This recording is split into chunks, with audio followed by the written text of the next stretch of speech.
An irresistible desire presses the young man onwards to the kingdom of the beautiful lily.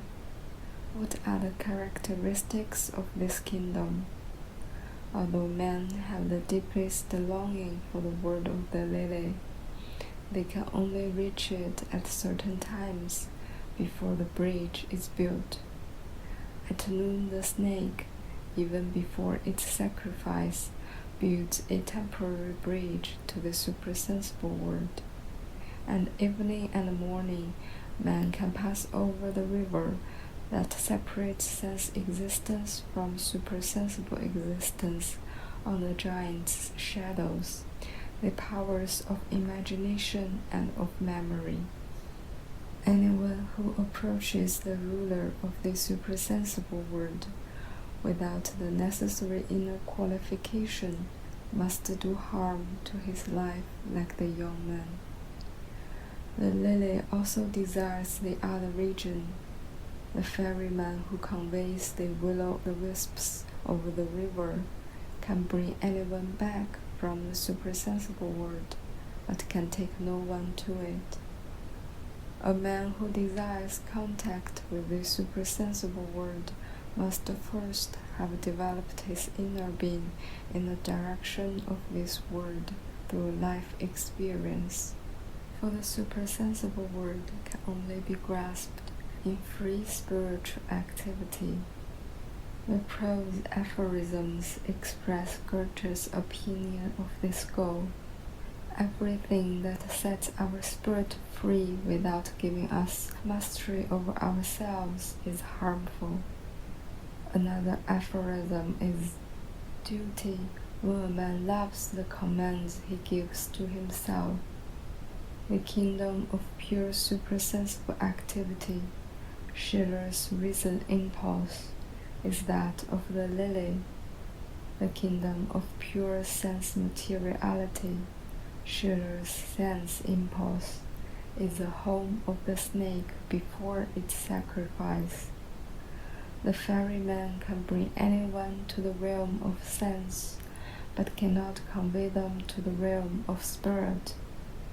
All men have involuntarily descended from the supersensible world, but they can only re-establish a free union with this supersensible world when they have the will to pass over the bridge of sacrificed life experience. It is a union independent of time, of all involuntary conditions of soul. Before this free union has taken place, there exist two involuntary conditions of soul, which enable man to attain to the supersensible world, the kingdom of the free personality. When such condition is present in creative imagination, or fantasy which is a reflection of supersensible existence. In art, man links sense existence to the supersensible. In art, he manifests also as free creative soul. This is depicted in the crossing which the snake makes possible at noon. The snake typifies life experience not yet ready for supersensible existence.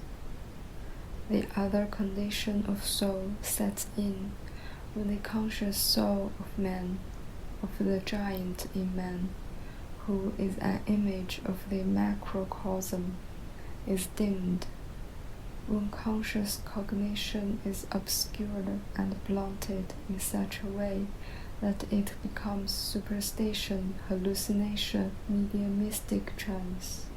With soul power existing in this way, in obscured consciousness, is for Goethe one with that power that is prone by force and despotism to lead man to the state of freedom in a revolutionary sense.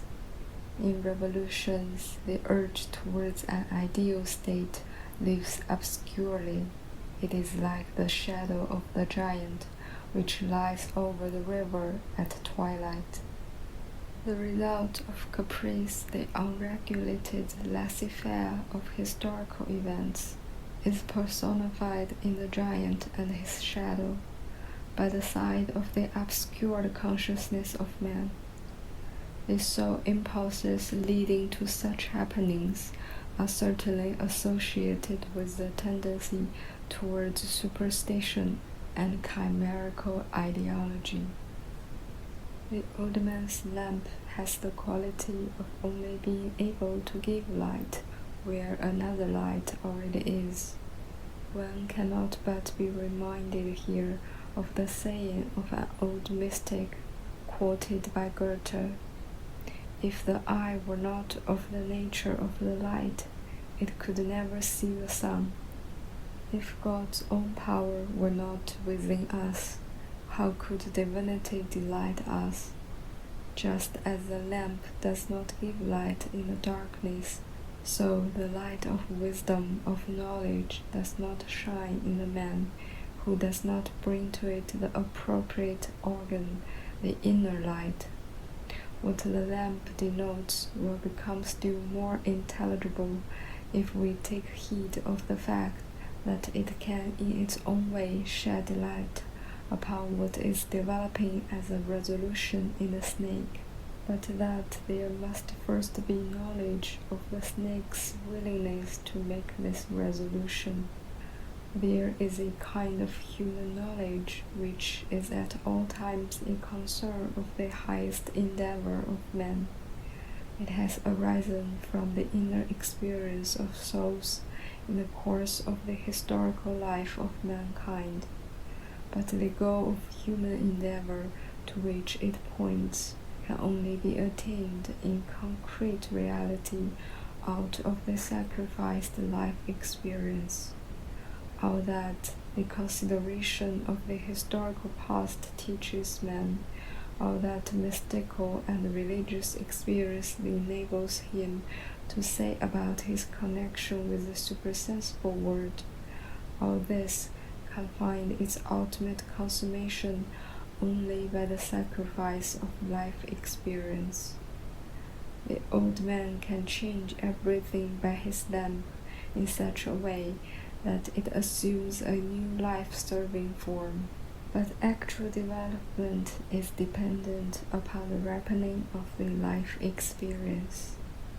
The wife of the old man is she whose body is pledged to the river for the debt which she has come to owe it.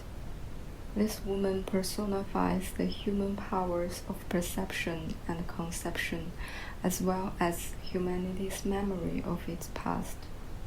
She is an associate of the old man. By her aid, he has possession of the light that is able to illumine what is made evident already by external reality. But the powers of conception and of remembrance are not united in life with the concrete forces active in the evolution of the individual man and in the historical life of humanity. The power of conception and of remembrance cleaves to the past. It conserves the things of the past so that they make their claims upon all that is becoming and evolving in the present.